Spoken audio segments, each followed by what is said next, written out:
Some of you guys asked why I use the term Palestine when discussing events before 1948. Let's explore how this term has been used through history.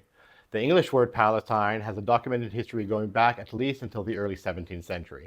In 1628, we find the term Palestine Bishops in English texts, and by the 18th century, it was commonly used in religious and historical writings. By the 19th century, organizations like the Palestine Exploration Fund were using it as a standard geographic term.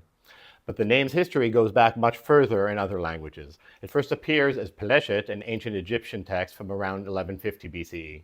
The Greeks, including Herodotus, used Palaistinē for the region, and after the Bar Kokhba revolt of 135 CE, the Romans officially named the province Syria Palaestina. In medieval times, the region was known by several names. Arabic sources used Philistine, while Jewish texts often used both Eretz Israel and Palestine. We can see this in documents from the Cairo Geniza, where medieval Jewish merchants and scholars naturally used these terms in their writings.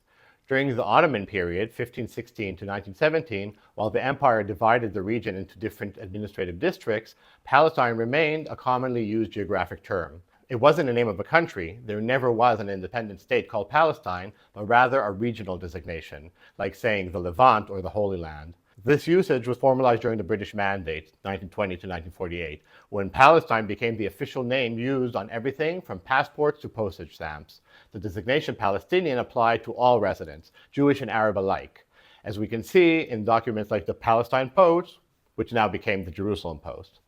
When historians today use Palestine for the pre-1948 period, they're following this long documentary record. It's not a political statement, but rather the use of the historically attested terminology, just like we use Mesopotamia when discussing ancient Iraq or Asia Minor for Turkey. We use the terms that were common in the period we're discussing.